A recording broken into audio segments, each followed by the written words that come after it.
慎太郎とかああいうやつは困るの。活動家的な蓮舫とかああいう人が一番助かるの。お人形さんになってくる。官僚ってのはやっぱ頭いいからさ。自分たちの手駒に、選挙さえ受かっちゃえば手駒にできるか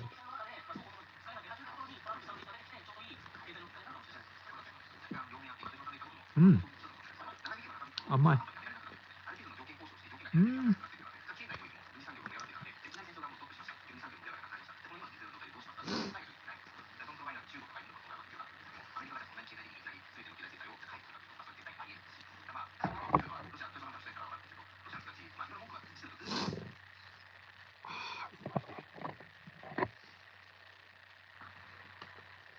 うん。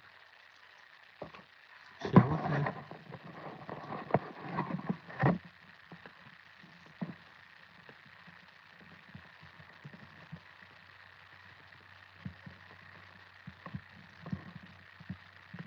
Of silent prayer to pray as Yoko Ono has asked for John Lennon's soul.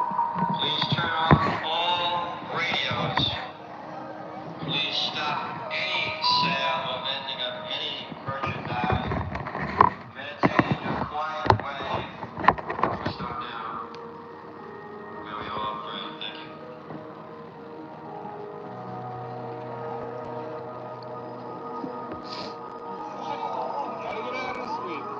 On the 8th of December 1980, John Lennon was murdered outside his home in New York City.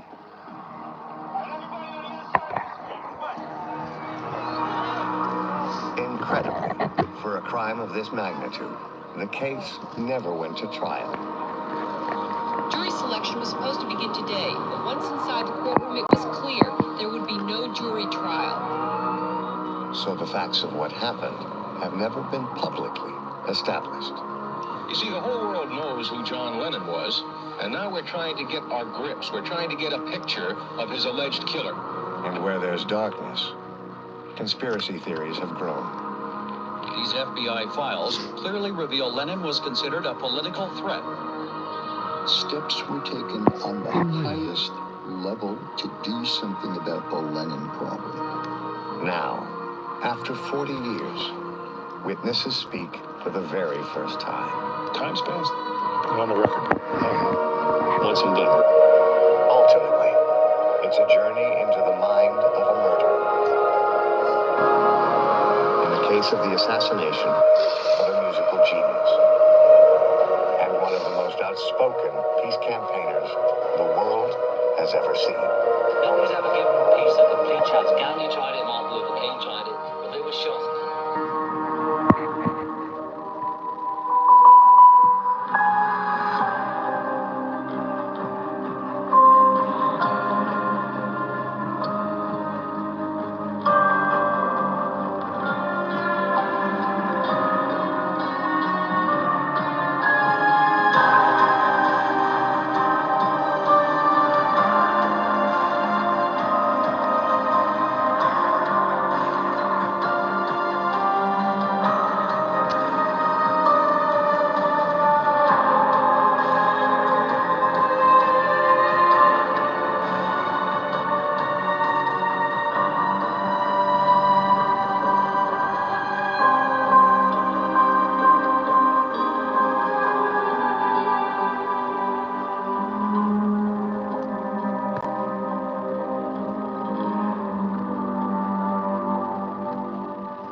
In the late 1970s, John Lennon retreated from the public eye.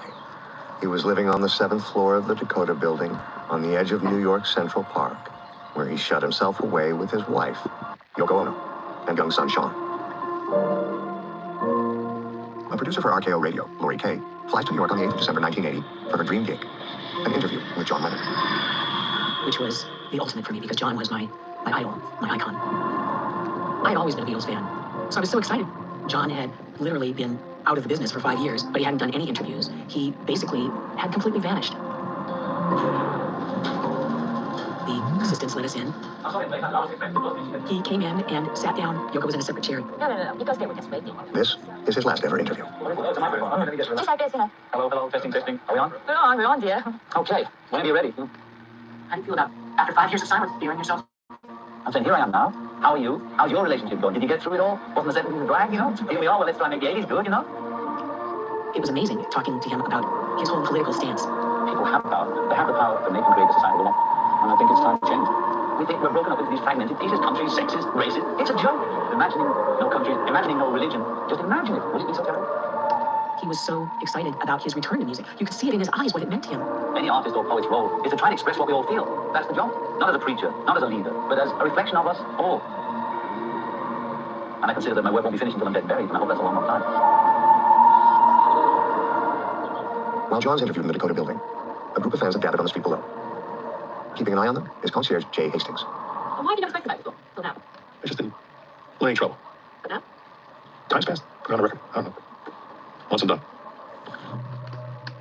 Being a concierge, mostly just a security job. So, no gun, no mace, nothing like that. Just a panic button on the desk in case there was a problem. There was always, people on the street yelling through the gate. We just go into the courtyard. Whatever.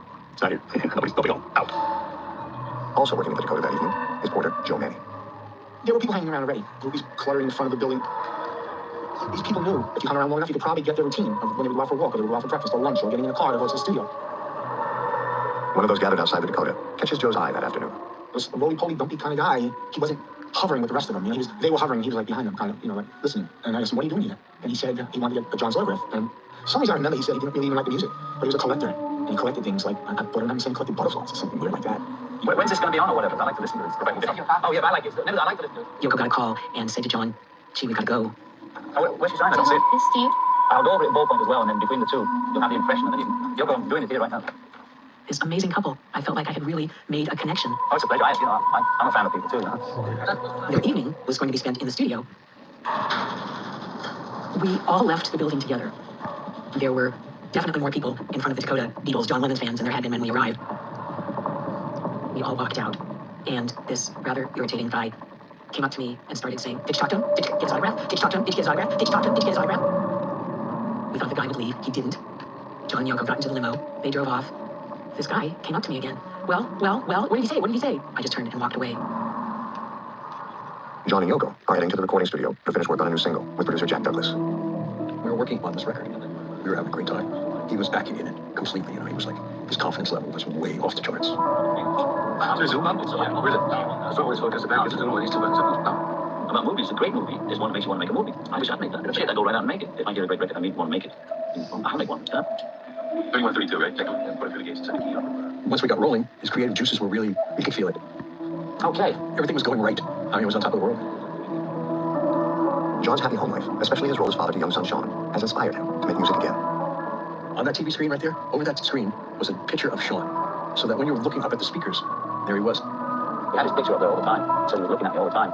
Everything was about Sean. He says, I can't stop. He says, I feel like I'm on a roll, and I just don't want to stop. Because I haven't been in the studio for 5 years, so he's used to me being around all the time. Then one day, he just sat up and said, you know what I want to do when I grow up? I said, no, what's that? He looked me right in the eyes. Just a daddy. I don't know whether it's because he was born on the same day as me, so we're almost like twins. If I'm feeling depressed, he starts getting that way. So now I have a sort of more reason to stay healthy and bright. Being with Sean, and suddenly I got the songs.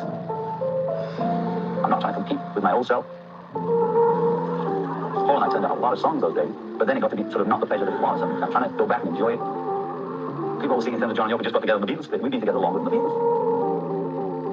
That night we finished mixing, and the heavy lifting was done. We knew we were there. And the last I saw of him was getting in the elevator on the 10th floor. As the elevator door was closing, he was standing right in front of me with this big smile. He was so happy about how everything was going. It had been a glorious day. And he just said to me, I'll see you in the morning, 9 a.m. Happy as a lark. This guy was there by the entrance into the building. And I asked him, I said, why are you still here? He said, oh, I want to get Yoko's autograph. And then I went back downstairs. A limousine takes John and Yoko back home to the Dakota. New York cab driver Richard Peterson is taking the fare to the same destination. I picked up these two guys, chatter in the backseat. They say we don't listen, but we do listen. Cabbies, we everything goes on back there. They were going to a party at the Dakota. We get up there. I pulled up behind the limo. Yoko gets out and walks towards the Dakota building ahead of John. It's getting close to number off duty. 音楽つけないの？ Boom, you know, car door slam, boom. Oh, John Lennon must be coming out next. And I had never seen him in person. It was sort of like, oh, John Lennon. You know, I can say I saw John Lennon. And you could hear him coming because he walked briskly. Yeah, you could hear that. That's when I saw him. I saw the guy. Lennon was walking in. And this kid says, John Lennon. And he was standing there. And he's a chunky guy. I'm looking at him. Looking through the front window of my cab. I'm looking at him. Shoot. 5 shots. This guy just shot John Lennon. This past me, he was shocked. He had blood coming out of his mouth already. He just collapsed on the floor. Half rolled into his back and took his glasses up, put them on the desk. And Yoko screamed, you know, get an ambulance, you know. So I ran out in the front office. Jay was standing there full of blood and didn't say anything to me. So I walked past the desk, and John was laying straight out like that. Still, no movement, nothing. And Yoko had his head in his lap. He shot him. I thought they were making a movie. That's what I thought. I thought they were making a movie. But I didn't see no lights or cameras or anything, so I realized, hey, this ain't no movie. But the guy was still standing there with the gun. Calm as a cucumber. Calm as a cucumber. Unusually, the gunman remains at the scene, and the first responder is Peter Cullen. We got the call, possible shots fired. When we pulled up opposite the Dakota, somebody came running over to me. He was running away from the building. He says, "Oh, be careful." And there's a guy shooting a gun. I said, "Oh, Christ, here we go." The whole light goes in front of you for a couple of seconds. I looked around, I saw everybody froze. It was like a picture. The only person I knew there was a doorman. And I said, "What the hell's going on here?" He pointed. He just shot Lennon. Next on the scene is Officer Herb Frauenberger. We pulled in on the west side. So in effect, what we had was we had 2 cars on either side of the arch with the headlights on the arch. The other unit had the guy pinned against the wall. We put the cuffs on. And it was strange. He didn't fight us at all. There was no resistance there at all. He actually apologized to us. He said, "Gee, I'm sorry I gave you guys, I ruined your night." And I said, "You gotta be kidding me." I said, "You know, you just ruined your whole life. What the hell was going through your mind?" Somebody was yelling, "There's a guy shot back here. There's a guy shot back here." So we go in, and the gun's out, of course. And the first thing I see is a man laying on the floor. I don't know if he's alive or dead. He's not moving. So I said, well, maybe he's got a pulse. So I turned his head just a little bit so I could put my hand and try to feel for his pulse. And he had a very faint pulse. Somebody in back of me that had responded said, "That's John Lennon." And then it hit me. I said, "Holy smokes, this is John Lennon." By this time, there was a crowd forming. And we carried him outside, put him in a car, and just, let's get him the hell out of here. We radio ahead to the hospital, but we never mentioned Lennon because reporters monitoring all these police radios. We don't want a circus down there. John is taken to the Roosevelt Hospital, one of the best trauma units in Manhattan. We knew he was shot. We knew he was bleeding terribly. John Lennon was always my favorite Beatle. And I just thought that it was so tragic. That was the only time in my life I got to meet him. People running down there, so what's going on? They said, "We have a gunshot and we just end up." We're working on him getting IV started, pumping his heart, and he get to a rhythm. They got a tube in the breathing for him, and all of a sudden someone said, "Hey, that looks like John Lennon." I said, "Nah, he can't be." You know. And they start going through his clothes, and there's his wallet. There's some pictures of him and Sean and Yoko and white rolls in the background. And it's like, God, that is John Lennon. While doctors are still working on Lennon, the news of his shooting is starting to break. We have a startling story just came in here. A man who has been tentatively identified as John Lennon, the former Beatle, has been shot on Central Park West outside the Dakota, where John Lennon lives. Police rushed him to Roosevelt Hospital. If we get any more information tonight, we'll hear about it here. We are trying to reach the police, the hospital, and his wife, Yoko Ono, to get their comment tonight and to find out more details on just what is going on. The newsroom is trying to keep pace with the story, but the true scale of Lennon's injuries are all too apparent to the medics working on him. Really, there's your hands on the heart and you're squeezing it as if you're trying to do it yourself. Just keep pumping. And the hope was that something would, you get some flicker of life. And unfortunately, it was just not enough. I think total time was about 25 minutes before it became, fuel, and we called it and stopped. You could have heard a pin drop. You still want to do more, but now you know you stop. And there really is nothing to say, really. Unfortunately, it's just very, very quiet. And when he called it, and it was over, and we walked out of that room, the music was playing Imagine. That was everybody's oh shit moment. Maybe if I'd done this or done that, you feel like you failed.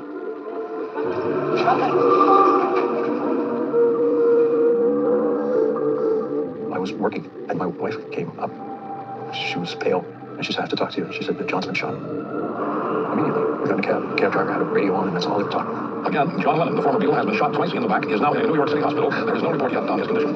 Record producer Jack Douglas and his wife arrive at the hospital and are refused entry. Jack Douglas, I just witnessed it. Are you happy with the way? Is Yoko here? It's Fred here. Somebody please tell me Jack is here. Would you please tell Yoko that Jack's here, please? I thought he was shot, but alive. But, that's all I could hope for. Please tell someone out here. Just left me 5 minutes ago. Don't worry about all this. Her best friend. She needs somebody right now. Would you please tell her that Jack is here? The medical staff now have the job of telling Yoko about John's death. She knelt down and I knelt down next to her. She had her arms around me and I kept reiterating he wasn't in pain, he was not scared. Then Yoko said, "I have to get home, I have to see my son." She did not want him to hear it on the radio or TV or anything else. Of course, the front was all mobbed with reporters. So I said, "Well, tell the chauffeur to come around 59th Street and we'll run you out the side door." So that's what we did. in the car, and she was going back to the Dakota. We stayed there until the announced it passed. But it's fucking terrible.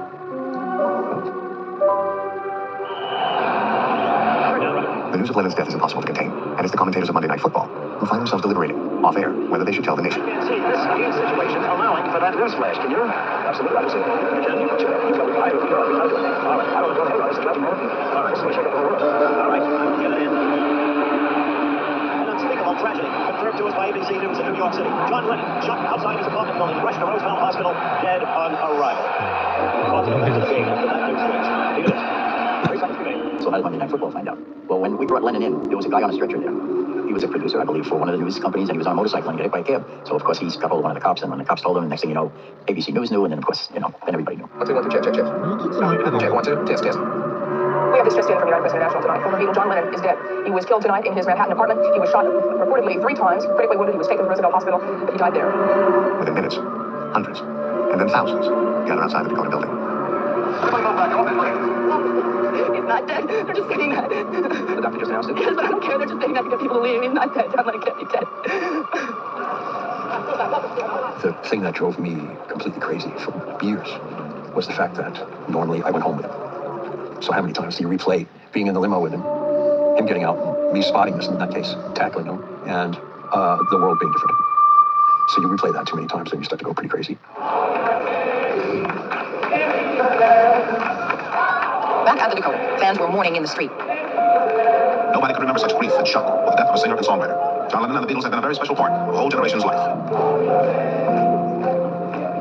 don't know where else to go. I just need to be here. I don't know how to explain. I just had to come down and believe that it really happened. Like someone actually shoot John Lennon. He was a genius. John, in his life, has given more love than most men and women on the face of this earth. We're here to prove that love is not dead, even though John is. Even though he's dead, his spirit still lives on. And he spread his in us and all the people that live here. Similar outpourings of mass public grief are seen across the world. There's been reaction on both sides of the Atlantic to the murder against the former Beatle John Lennon. He was shot dead outside his home in New York. Liverpool, England was a special place to be today. Under a winter sun in Liverpool's main square, they came by the thousands. Doctors speak of 110 people, most of them overcome by exhaustion. These were working people, the kind of people John Lennon grew up with, the kind of person he once was. The press are dogged in their determination to hear from Lennon's former bandmates. I was very shocked, It's terrible news. How did you find out about it? I got a phone call this morning. From who? From a friend of mine. Are you planning to go for the funeral? I don't know yet. Drag, isn't it? Okay, cheers. Go on. Guys. Thank you. After the initial shock of Lennon's murder, attention soon turns to the suspect, now under police arrest. Birds robbery was not the motive expected in that situation. I can't get any more specific than that. However, robbery was not a case. Was there any problem in the arrest of this person? Not that I'm aware of. Detective Ron Hoffman is put in charge of the investigation. Do you have any idea what happened? He was leaving his apartment. He was leaving a limousine, arriving at home, and he was shot from behind in the vestibule of his apartment. No idea why. No, not at this altercation. He never used that term, the lead detective. You hear that on TV all the time. He just referred to me as the guy that caught the case. And if it goes bad, it's my fault. There's a talk of a second suspect. Is that to that? I don't know. He said a young boy. How young? You graduated me. I don't know. We're just a young male around 20. I knew immediately that was going to be a giant case. And there was no room for errors on our part. The perpetrator. He was placed under arrest and taken to the precinct to be processed. It was as busy as I've ever seen it. And the telephone started ringing. I mean, I was getting calls from all over the world. The pressure on me was much thicker than normal. Much thicker. The detectives were upstairs interrogating him, trying to find out what was going through his head. He's not in a cell. He's in like an office, a detective's office. He's sitting down. And there's 3 or 4 guys talking to him. They saw that he wasn't a violent type person. If you looked at this guy, you would say, this guy would shoot somebody never. Like a nerdy college kid. And they're trying to get as much information from him as they can, trying to play him a little bit, trying to befriend him a little bit, so that he opens up a little bit more. That's kind of the idea, you know. Automatically, when somebody's arrested, we call it Bureau of Criminal Identification. Try and get his record, his rap sheet, they call it. We knew nothing of this man's background. I had nothing to go on, nothing. He was a non-entity. He came here with no criminal record, no record of anything. As news spreads, witnesses start coming forward. Taxi driver Mark Snyder arrives at the station. I knew I had this guy in my cab the day the news broke. Kept asking about John Lennon. I figured he might have been the guy that did it. I went into the police precinct where they were holding him. I told him the whole story. I was working night shift. I was driving my cab to the city, north on 8th Avenue. I see somebody hailing me. He looked like he was carrying a duffel bag, and he looked like he was from the army. The first thing he said to me was, I'm a producer for the Rolling Stones. I'm telling you that I just got back from a recording session with the Beatles. They've all got back together again. What am I going to say to that? Yeah, sure. Yeah. I asked him, can you remember any of the new songs? And he got angry. I'm not going to tell you that. Yeah. He was flipping through this book madly, and it was a notebook. And I looked at the rearview mirror, there was nothing but empty pages. He said, drop me off here. So I turned, dropped him off. He walked over to the car on the driver's side first, rolled down the window, he paid me whatever it was, and he said, my name is Mark David Chapman. You'll remember my name. It's clear to the investigating team that they're dealing with an extraordinary case. And for the detectives, things just don't add up. One of the unusual things was when he was apprehended, he was reading a book called Catcher in the Rye. He stood there and he wanted to get caught. He could have walked away into the streets of Manhattan. I'd still be looking for him. Was he alone? Was somebody working behind the lines with him? When somebody kills somebody, they always have a reason. What was his reason? FBI files clearly reveal that it was considered a political threat. That only grew up with the guy standing on the top street getting the car to be following me. Suddenly I realized this was serious, and they were coming for me. Steps were taken on the highest level to do something about the Lennon problem.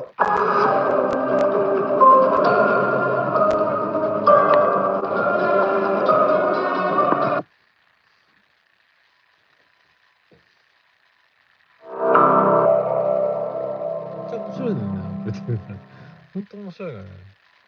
見ないと。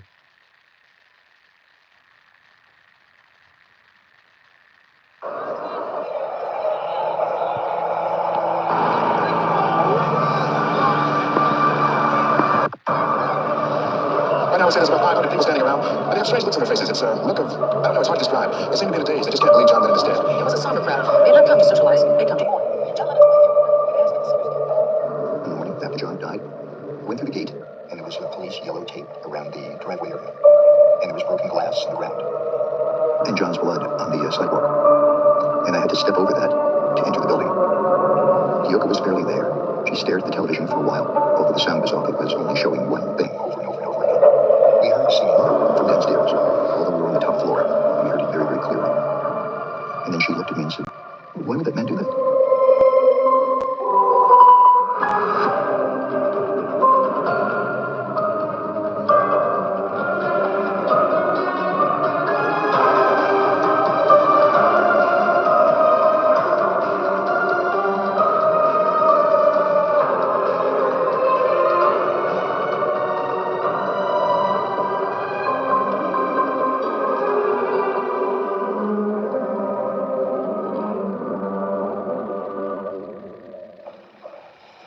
Yes, I'm the chief detective, James T. Sullivan, New York City Police Department. We asked you to come here to give you a briefing on what we know at this point and what has occurred at this point regarding the homicide of John Lennon. We have arrested Mark David Chapman of 55 South Kukui, Kukui Street, Hawaii, for the homicide of John Lennon. We don't know that at this point. How did he behave here, Madam? He behaved very calmly. He was shot 3 times. Well, no, I can't say that he was shot. That will be determined by the medical examiner. There are 7 wounds. And the entries and exits there. How many shots was fired? The gun was empty. 5 shots. Did he give any reason to move? Okay, thank you. Thank you. The world's media descended on the New York Police Department's 20th precinct. They're desperate to know more about the man who was just assassinated, John Lennon. They're allowed to roam around, interviewing police, dealing with the case. At the precinct, I was surrounded by reporters, but everybody wanted to know. What's your emergency? What's your emergency? He was, as far as I can tell, was he only saying, how about you? She was hysterical. It would be somebody from England, somebody from Germany. I mean, just wanting to talk to me, you know. And this was such a major case that was heard around the world, and everybody wanted to know. What do you know about the suspect? I know that. Let me see you. He's being held in Missouri because he was being held by police officers. When I was assigned to guard Chapman at the detective's office, it was shocking, you know, to be sitting there with this guy who just killed John Lennon. And at first he was very calm, but then he started to get nervous and he started shaking. The detective came in and said, "We notified your wife in Hawaii." Then he really got upset and nervous. He said, "I have to go to the bathroom." I said, "Okay, I'll take you to the bathroom." I took him to the bathroom. And while I was in there, I said to him, "You realize what you've done here?" He says, "Yes, I killed myself. I'm John Lennon." And I just looked at him. I felt like, you know, I wanted to throw him out the window, you know. The police take an initial statement from Chapman. He's then allowed to speak to his wife.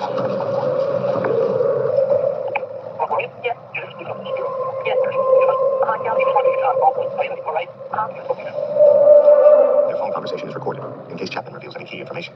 The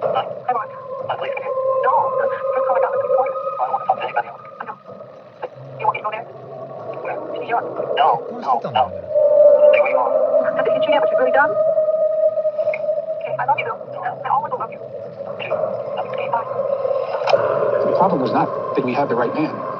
We did have the killer. We were very positive about that. But we just wanted to close every possibility that he had no help or anything. I wanted to get all the possible witnesses and anybody that saw anything together before they disappeared. Taxi driver Richard Peterson steps forward as a crucial witness. When I got to the police station, it was a madhouse. A madhouse. The press had begun to assemble. It was a big deal. They questioned me, and I told them exactly what I saw. But they made me repeat it 1,000 times. Because it's the weirdest thing. After he shot him, Chapman was still standing there with the gun. Then he dropped the gun, took off his overcoat, and pulled out that book and held it up. Catch him on the right. This bizarre behavior is corroborated by one of the first police officers at the scene. One of the unusual things was when Chapman was apprehended, he was not trying to flee, but he was reading a book. Think back to, the maybe minute or two that he had to run into the park and disappear. Get on a plane and go back to Hawaii, and who would know? After questioning, the police charged Chapman with murder. When he took him out of the station house down to court, it was decided that somebody may want to take a shot at this guy. So let's do a decoy. Now we got to get a volunteer who's going to be a decoy. Somebody who didn't care about life too much. I don't know who it was. And that's what happened. The picture you see of Steve taking him out is not him. He went out another door. And it was full wagon. While he is taken to court to be charged, journalists from around the world begin the process of finding out who Mark Chapman is. As Beatles fans have their own private vigils, the same question was on everyone's lips. Why would anyone want to kill John Lennon? The suspect is identified as Mark David Chapman, David Chapman, an unemployed security guard from Hollywood. Mark David Chapman, identified as a freelance photographer. We know Chapman worked as a housekeeper and printer at the Castle Memorial Office. Every time a new fact comes into view, the picture of Mark David Chapman changes. You see, the whole world knows who John Lennon was, and now we're trying to get our grips. We're trying to get a picture of his alleged killer, perhaps to make some sense of it, if any. Police discover the night before the murder, Chapman stayed at the Sheraton Hotel. They ask a judge for a warrant to search his hotel room, and detectives arrive at the scene. After arresting the subject, we went to the hotel room and got permission to enter. We found the dresser, pictures, certain personal possessions of Chapman, obviously for us to find. The defendant had laid the following items on the table: his passport, an 8-track tape of the music of Todd Rundgren, a Bible, open to the Gospel according to John. At the center of the arrangement of personal effects, he had placed a small Wizard of Oz poster. A letter from the former YMC supervisor at Fort Chaffee, where he had worked with Vietnamese refugees. He was always seemed to be working with children or people that needed help. For some, the items left by Chapman prove the murder was premeditated. Not only had he planned the killing, but he'd also anticipated the police investigation. For Chapman's defense team, however, the display is clear evidence of his insanity. Another part of the picture comes from Mark Chapman's lawyer, Robert Adler, who convinced the court to put Chapman under psychiatric observation. He seems confused. He seems, at least in my opinion, unable to fully cooperate with his attorney at this point. And, well, his answers are not responsive to the questions that I proposed to him, specifically the questions dealing with the incident itself. And I thought that it would be advisable to have him examine psychiatrically before any further proceedings occur. Chapman is taken to Bellevue Hospital prison ward for evaluation. Assistant Commissioner Ed Hershey awaits his arrival. I was at Bellevue when he was brought in. I actually went up in the elevator to the floor that our jail complex was, with him and the officer who was escorting him. And we were inches apart. I said to him, "You okay?" And he nodded. I remember thinking how ordinary he looked. There was nothing particularly distinguishable about him. And I was trying to think of stuff because I had to go tell reporters what I'd seen. He almost looked at peace. Boy, he did not betray any emotion at all. This is the prison unit of Bellevue Hospital, where Mark Chapman, the alleged killer of former Beatle John Lennon, is being held on a second-floor cell amidst extraordinary security precautions by the Department of Corrections. Chapman is now in the hands of psychiatric professionals, and Dr. Naomi Goldstein assesses his sanity and ability to stand trial. She's never spoken publicly about her findings before. I said to him, and he walks in, and I say, "Hi, I'm Dr. Goldstein, would you have a seat here?" I wanted to know what happened and how he got there. And we talked for quite a while about it. He showed so many different facades. He could be nasty, he could be sweet. He was difficult. He was trying to avoid giving straight answers. So it was a puzzle. Speech coherent, relevant, and logical. Very anxious, hyperventilating, and exhausted. But cooperative, appropriate, and in good contact. Meaning he was talking to me. When I was in the old bedroom with Yoko, we heard John's songs being sung by thousands of people. Ringo was the first to call and to physically show up. John loved Ringo. Spoke about him all the time glowingly. I went into the garden. I said to Yoko, "I know how you feel." The woman straight as a die. She said, "No, you don't." Because no matter how close I was to her, I was not half as close as she was to her. There were people walking with us, shouting up, to Yoko, come to the window, sure. In fact, it would have been better if they'd all left her alone. Because they're not going to bring him back. And it didn't help her. This whole crowd outside and playing his music. And then when we came out, I didn't need to hear people telling me how much they loved the Beatles or any of that. And we just lost John. Because I wasn't there to see the Beatles. I was there to see my friend not related to his band. This is what Yoko wrote on December 9, 1980. There is no funeral for John. Later in the week, we will set a time for silent vigil to pray for his soul. With John, he was to be cremated, and his remains to this day remains in an undisclosed place. Lennon's sudden murder, without any apparent motive, leaves those closest to him desperate for answers. I've never expressed this before. One of the things that Yoko asked me was to look into the various theories, the conspiracy theories, after John's murder. Some believed hidden forces might be behind Lennon's murder. In the 1970s, he was an outspoken figure in American political life, mobilizing his huge following against President Nixon and the war in Vietnam.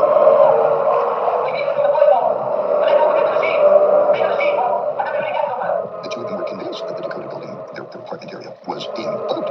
There is no question that the intelligence agencies of this country, the CIA, FBI, National Security, a variety of others, were doing that. I know the difference between the phone being normal and picking up, and every time I pick it up, there's a lot of noises. And I'd open the door, and there'd be guys standing on the other side of the street. I get in the car, and they'd be following me. Suddenly I realized this was serious. They were coming from one way or the other. John and Yoko's paranoia was well founded.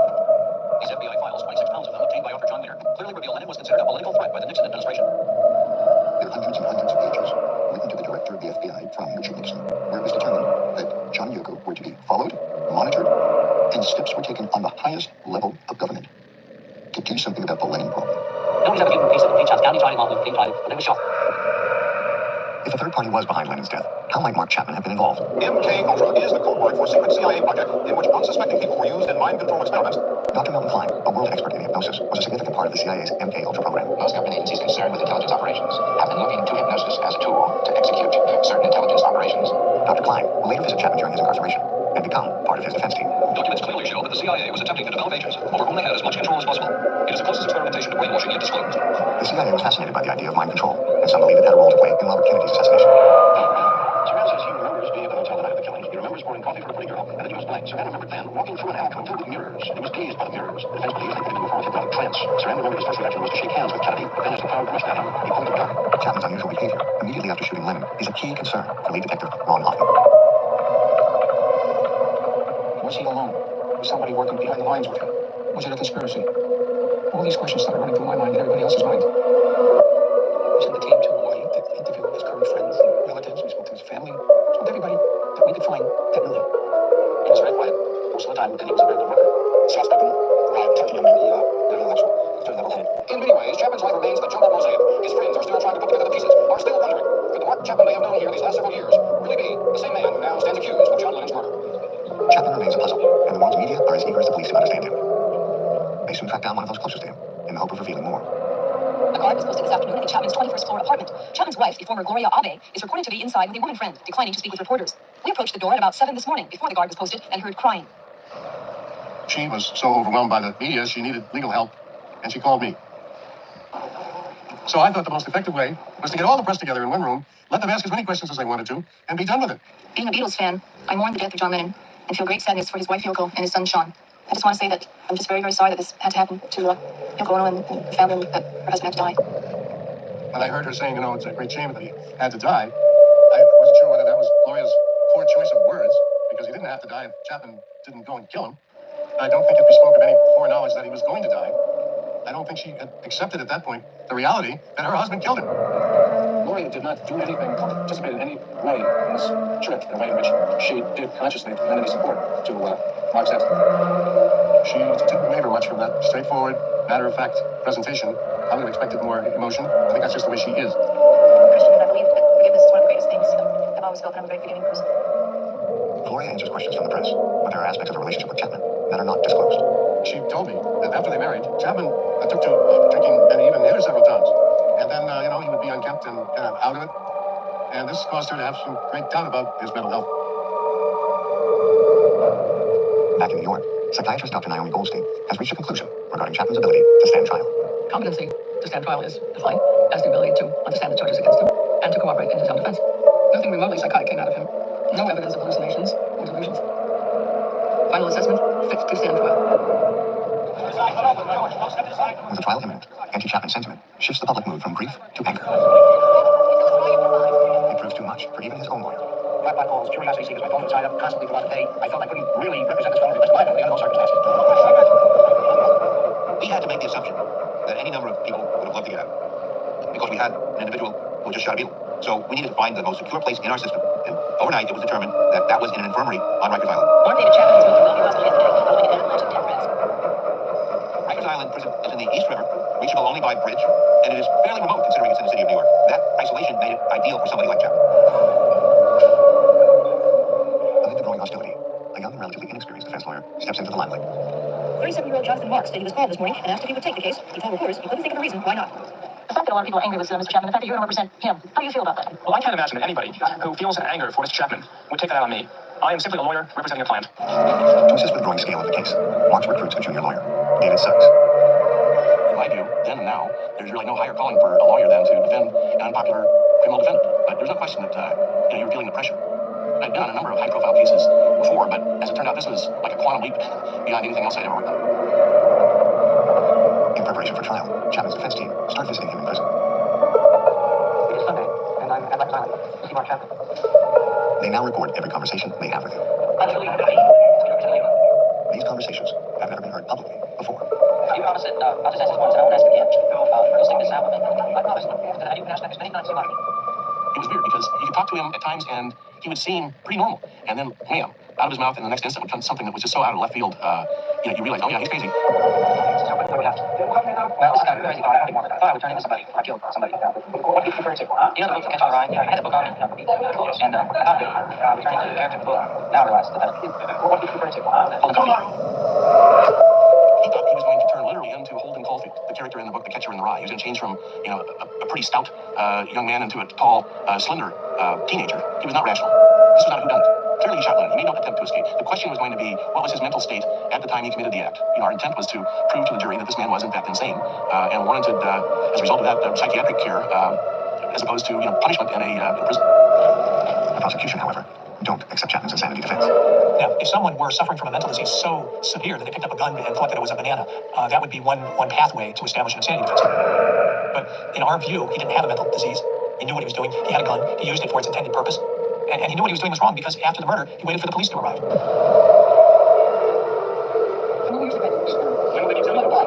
They're going to be looking at his state of mind at the time of the act. Chapman's lead lawyer, Jonathan Marks, now reveals a controversial appointment to his team. I've chosen as a best I can find. And how does it work? Milton Klein is a clinical psychologist, and he does use hypnosis as a diagnostic tool. He's hired the former consultant to the CIA's mind control program, Dr. Milton Klein. You can train them to use firearms indiscriminately. You can train them to shoot people with very little feeling or thought, with no hesitancy, with no concern. Mark is talking about If there are any hidden aspects to the murder, Dr. Klein hopes to reveal them via hypnosis.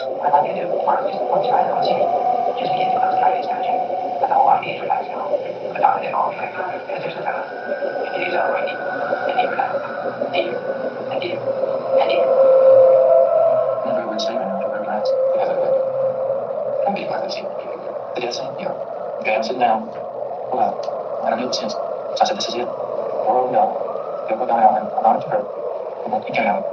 I looked at John and he went by, and then I stepped out off that little curb area, walked about 6 feet, turned and faced him, took the gun out of my pocket, and aimed it at him, and just fired away all 5 shots. And then they took me away, and that's when I said, I'm catching a ride. How do you feel? Just feel. It just felt like it wasn't me, but it was me. I did it. I'm gonna do it.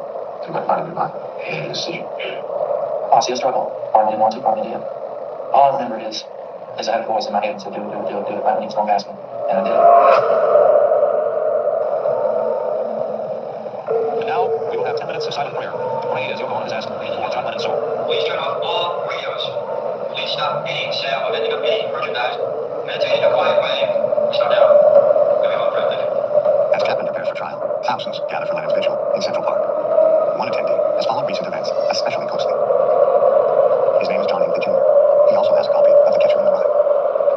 And he's about to shoot the President of the United States.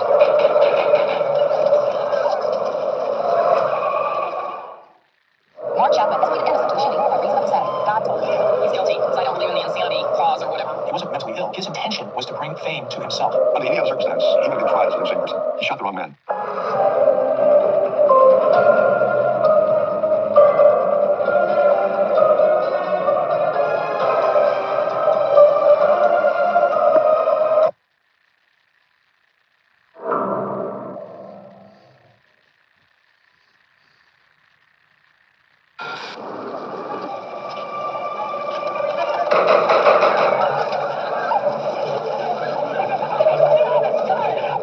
Only 3 months after the shooting of John Lennon, President Reagan is gunned down in Washington, D.C. Handcuffed to the back, charged with firing shots at the president and those around him is a young man named John Hinckley Jr.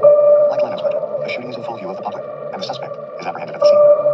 Security was extremely tight as John Hinckley Jr. arrived at the Federal Courthouse camp on Motor Day, surrounded by armed federal marshals. In another parallel to the Lennon case,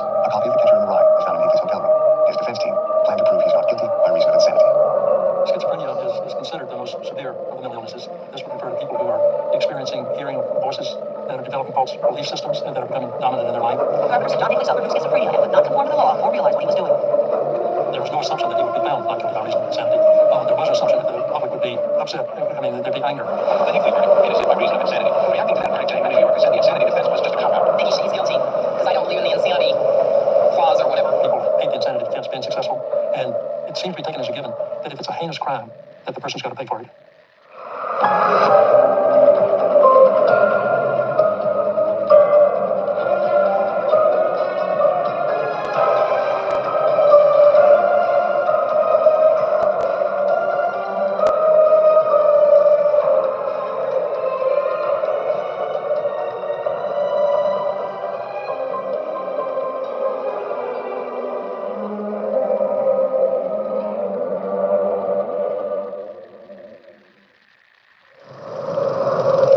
Chapman, the accused killer of former Beatle John Lennon, has pleaded innocent to the shooting by reason of insanity. When Chapman was asked, how do you plead to the charge of second-degree murder, the answer was, not guilty by reason of insanity. Chapman never denied shooting Lennon, and after much psychiatric assessment, including hypnosis, his defense team believed he was insane at the time he pulled the trigger. It will be a controversial defense, and they prepare their client for trial. The law is that if you are legally insane at the time that you killed John Lennon, then you must be acquitted by reason of insanity. Then you know that prison would extend, to a state institution, a mental hospital.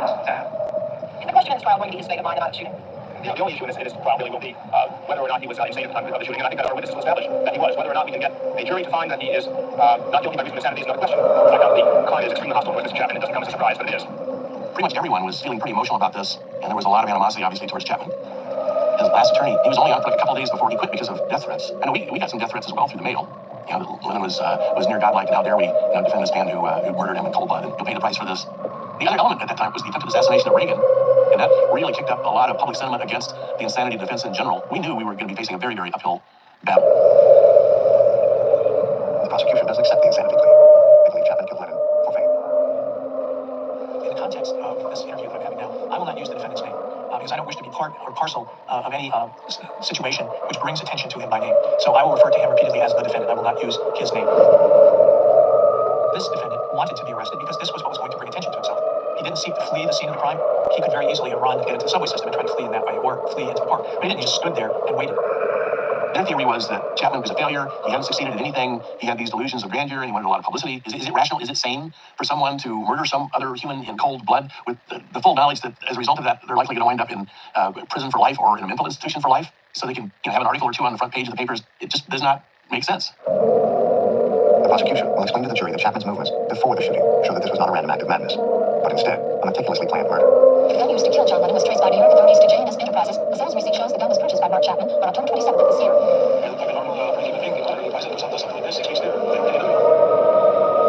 What the defendant's behavior leading up to the crime indicated was that he was rational. He had the gun. He came to New York, but he didn't have any bullets for it. Having not been able to buy bullets in New York, he went to visit this friend of his in the Atlanta, Georgia area and got bullets from him. Not only that, before the murder, he had met up with a couple of female fans that stood in front of the Dakota on a regular basis trying to meet with John Lennon as he entered or left his apartment building. So there was no indication that he was suffering from such a mental disease that would cause him to not be able to function appropriately. The recordings made by his defense team at Rikers Island before the trial reveal how incoherent Chapman's thinking is. I completely understand now what happened, and it's very clear, very rational. It is my sincere belief that I killed John Lennon to get as many people as possible to read The Catcher in the Rye. All of my efforts will now be devoted toward this goal. People ask me, why did he kill Lennon? And I said, well, he said because he wanted to promote the reading of The Catcher in the Rye. And they sort of look at me with puzzlement. And I say, your question assumes that there's some sort of rational reason for why a crazy man kills another human in cold blood. I said, you're not ever going to get a rational explanation for why a crazy person did a crazy act. The character in the book was a young man in his teens called Paul Caulfield, who goes to New York on a weekend, and he's disillusioned by what he sees as the phoniness of the world. As a young child, you're told that the world works one way, and as you get older, you see that there are aspects of it that are false and phony. Chapman tells his defense team he's the Holden Caulfield of his generation, and on a mission to rid the world of people he considers phonies. Here's what I said about John Lennon. All you need is love. You ever heard that? This is what I said about it. All you need is love and $250 million. He was the biggest phony bastard that ever lived. I wasn't about to let the world endure 10 more years of his menagerie of bullshit. In my view, he was obviously insane when I came across him. And we just needed to have testimony that would demonstrate the fact that he was not in touch with reality and he was clearly mentally ill. Trying to find out why somebody went crazy is a difficult thing to do. But there are obviously a bunch of people who had some insights. So we went about interviewing people who had known him in the past. The defense team traveled to Chapman's hometown in Georgia and speak to childhood friends. What I first met Mark, everything seemed fine, a typical American family. But as time went on, I noticed that something dark was happening. He'd be told to go to your room, and then Mark's dad would come in with a belt and start hitting him, even using the buckle end, just go into a fit and just pound away. But then he would stop and leave, and then you could hear him downstairs beating on his mother. I mean, he beat the snot out of his mother. And then Mark's dad would go to the bedroom or to wherever the TV was at and sit down, and 30 minutes later be a completely different person. It's just that little click that happened. I went up to his house one day and he said, "Hey, look, I've got some marijuana here." But then there was mescaline that showed up, opium that showed up, and then the acid from California would show up. And one particular weekend, Mark took 8 hits of LSD 25, which was very powerful, and disappeared for the weekend. Sunday evening, I got in touch with Mark and I said, "Where were you at all weekend?" He said, "Man, you won't believe it. I saw Jesus Christ. And it was just beautiful, and he was talking to me." Chapman's chaotic childhood leads him to the local church in Atlanta. Mark was kind of a loner, didn't have lots of friends, and I got the impression that his home life wasn't a happy home life. He was playing around with drugs and was very, very involved in hard rock, acid rock music. In the South, in those days, people would identify with the local church, and most of them would be pretty active and pretty faithful in the church. Mark had no church background that I know of, and so when he professed faith in Christ, it was my privilege to baptize him in this very sanctuary and to shepherd him. He immediately found a group of people who loved him and accepted him. And he was quite attracted to one of the girls in the youth group, Jessica. I usually start by saying I used to date Mark Chapman, who later on killed John Lennon, and everybody's really shocked. Ex-girlfriend Jessica Blankenship might prove a key witness at Chapman's trial. I was 16, and I was at a retreat with my church. Someone had invited him to come. I just thought he was kind of cool and sensitive. You know, his feelings really came through when he talked. He just had a great sense of humor. And I guess I was smitten. He was an excellent guitar player, and he could play anything. He particularly loved the Beatles until John Lennon said that they were more popular than Jesus Christ. He wanted to learn more about the Bible and grave deeper in his faith. What the problem was, he got very depressed. He would just sort of pour his heart out about how sad he was, and he just didn't feel like he could make it. I felt like he was having a nervous breakdown. I was actually begging him to get some psychological help, and he would say, "I don't need to talk to anybody." He also at that point started yelling at me, and this was about the time I believe the relationship started falling apart. The breakdown of his relationship means Chapman's looking for a fresh start. He decides to move to Hawaii. Think about it. Hawaii, beautiful place to live. Weather's perfect. And it would be ideal. It would be like a garden of Eden. But I was getting depressed again. I was just sick and tired of everything. Things I thought were going to be so good, and they turned out the exact opposite. He drove to this beautiful spot near the ocean, and he took a hose and took it from the exhaust pipe and back into the car, and then he just sat there waiting to die.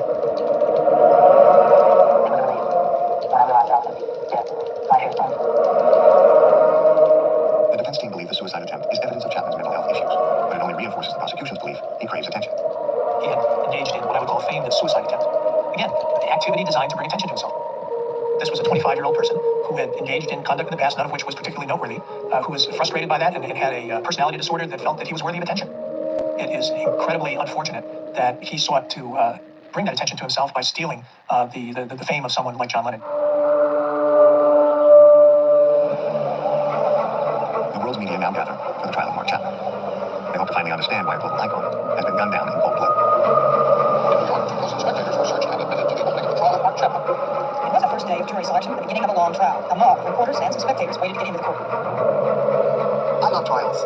I find this a great opportunity to see drama.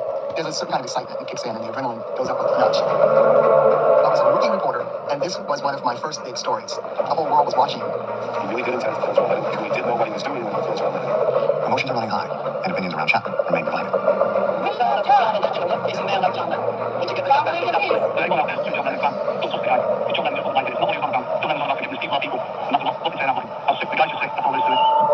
I'm sure some of his friends would say his activity was not normal, but there was no evidence to suggest that he was suffering from a mental disease so severe that he didn't know what he was doing or that was wrong. That is the key issue in the case. It was a lot of excitement as we got there outside of the courtroom, waiting for the doors to open and the games to begin. This was the scene on the 13th floor outside Judge Dennis Edwards' courtroom. The hallway was crawling with reporters and crews floating from all over the world for this sensational murder case. So everybody was outside of the courtroom, waiting for the doors to open. But after an hour went by, and even more, we began to worry that something was going on, and we were not a part of it. The judge decided in his discretion to close the courtroom. So the only people that were there were myself, the senior prosecutor, the defense attorneys, and the judge. Behind the closed doors of the courtroom, events take an unexpected turn. Chapman has pleaded guilty. We're going, what?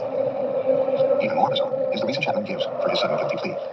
He said God came to him in his cell and told him to plead guilty, and that he felt a great sense of relief after that. I was sitting in front of the radio, listening to broadcast, and I just felt the Holy Spirit talk to my heart. And I knew that evening I wanted to plead guilty. I didn't want to. I wanted to go ahead. We told the judge that was further evidence of his insanity. And that's when the judge said, I have relatives who believe they speak with God every day, and I'm not about to say that they're insane. And that was pretty much the end of it. God told him to do it. That's why Mark David Chapman claims he switched his plea from innocent to guilty in the killing of former Beatle John Lennon. If the judge has a defendant before him who's willing to plead guilty and forgo a trial from the judge's perspective, that's fine. To some extent, I wasn't surprised because he had talked earlier before about how he was afraid that if he went to a mental hospital, he was going to be surrounded by demons there. And he was just adamant he did not want to go to a mental hospital, even though he was obviously crazy. Chapman's plea cuts off the trial that could have revealed his reasons for pumping 4 bullets into one of the greatest stars of modern music. Defense attorney Chuck Lamar said he was very disappointed by his client's decision. So I'm really looking forward to what would have been, I think, a very exciting and interesting and useful trial, because I think that a lot of people would have been educated about Mark Chapman and about the insanity defense as a result of it. Do you think he is? Yes, I certainly do. There's no doubt in my mind. I'm not saying legally insane, that's true.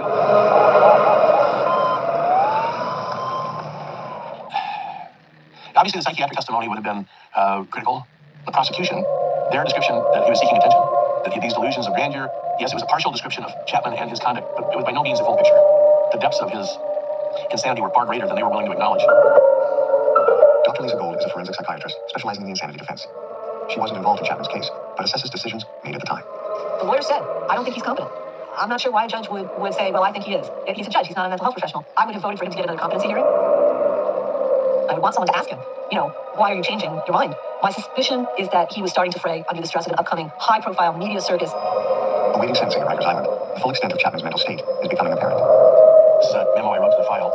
On July 12, 1981, Mark Chapman underwent a violent psychotic episode at Rikers Island Prison Hospital. He threw a chair at a television set and taunted in a high-pitched voice, saying that he was a demon. He was then locked in his cell and began jumping around, climbing the bars of his cell, and screeching and hooting like a monkey. By the time I saw him, he had been medicated with a powerful antipsychotic drug. He told me that he was possessed by 2 demons. He'd already pleaded guilty. He had nothing to gain by this. I thought that was pretty powerful evidence for, again, his insanity. In the months after the shooting, Yoko was still coming to terms with the sudden loss of John.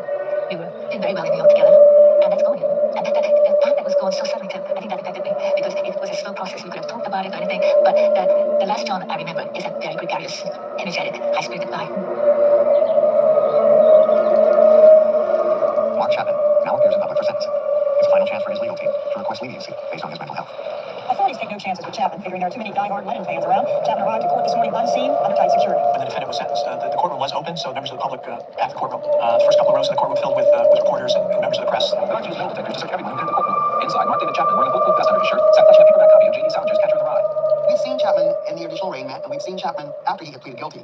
The sentencing became an opportunity to actually hear him. Chapman made no reference to the man he killed when he took the judge up on his offer to address the court. Instead, Chapman read a passage from the book he's carried with him for most of the court proceedings, J.D. Salinger's Catcher in the Rye.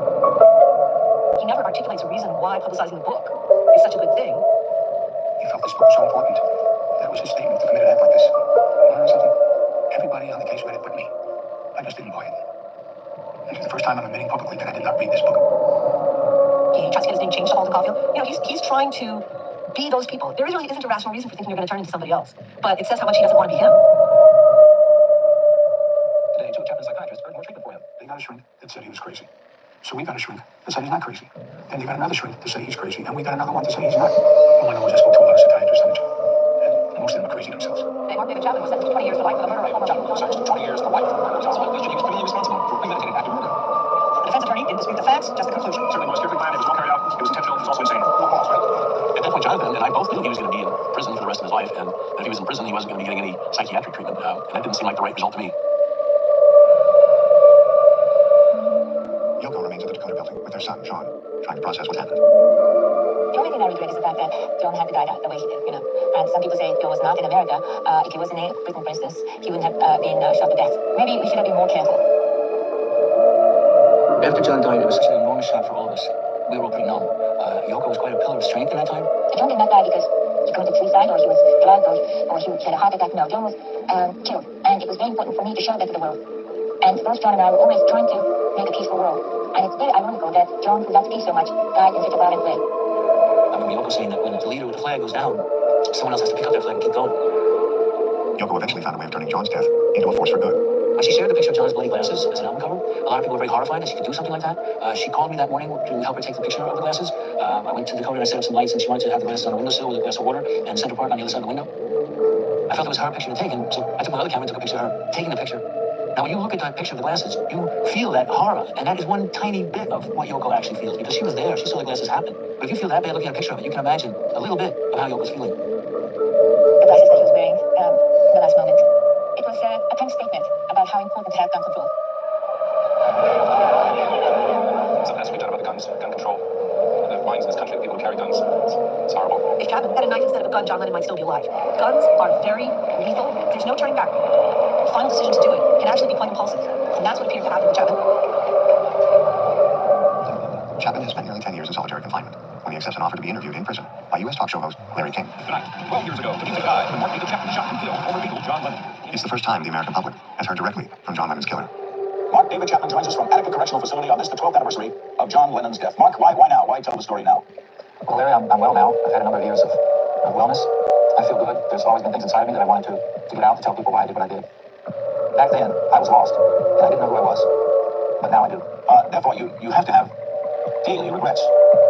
I have regrets. I'm sorry for what I did. I realize now that I really needed a man to life. Then, he was an album cover to me. He didn't exist even when I met him earlier that day when he signed the album for me, which he did very graciously.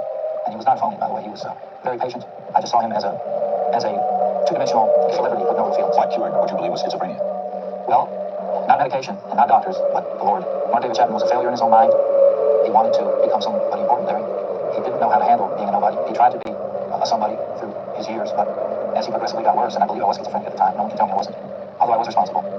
Mark David Chapman struck out at something he perceived to be phony, something he was angry at, to become something he wasn't, to become something. Chapman says he's a changed man, a born-again Christian, sorry for what he did. Now, for the first time, and after almost 20 years in prison, Chapman goes before the parole board today seeking his freedom.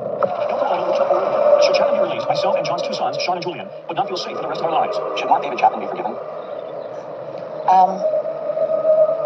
I know that the Pope went to the jail and visited the jail and forgave this person who was trying to assassinate him, something like that.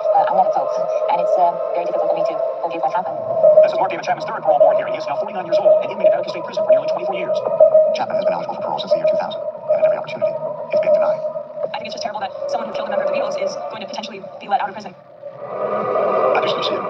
He's paid a bigger penalty than a lot of people realize because he's having to live in isolation in prison. He can't even go to chapel services because of fear of harm to him from other prisoners. Under any other circumstance, he would have been tried as an insane person. When he talked about the struggle and the compulsion that he had, we call that a psychosis. If he shot somebody who wasn't famous, I don't think he'd be in prison today. But he shot the wrong man. I'm absolutely convinced he's no longer dangerous. The man who tried to kill President Reagan, he just was released, and he was just insane. John Hinckley Jr. was found not guilty by reason of insanity for the shooting of President Reagan. John Hinckley Jr. will be freed after 35 years and released to live with his mother. He was successfully treated in a psychiatric hospital and is no longer deemed a danger to society. I'm here today to call on the New York State Parole Board to deny the release of Mark Chapman. Mark Chapman, meanwhile, remains in prison with limited access to psychiatric treatment. I try to have compassion for all my clients, and sometimes that's harder to do than other times. I had compassion for him. I mean, who can explain why somebody goes crazy? I mean, I don't think he wanted to, if he'd had a choice, I don't think he would have chosen to be crazy. But he was, and so I had compassion for him because of that. John Lennon died over 40 years ago, but the words from that final interview still resonate today. It seemed like the underlying theme to the universe, or to everything that was worthwhile, got down to this love thing. And it was the struggle to love, be loved, and express that. There's something about love that's fantastic. I want to be as loving as possible. I still miss him, especially now, because the work is not quite right, and everybody seems to be suffering. And if he was here, it would have been different, I think. When you think of your dad now, what are the most wonderful memories that come up for you? What is it that you're like, oh yeah, that's the essence of my relationship with my father? What is it just, me and my father, just like, I'd always on the slap, just being together, because that was what it was like, we'd always be together. I just knew he was there, and I knew he was my father, and I knew I loved him. What do you think your dad's biggest contribution was? His music affected everybody, almost everybody in the entire world. I mean, it's amazing the impact that music can have on people. And his contribution to you? To me, he was my father.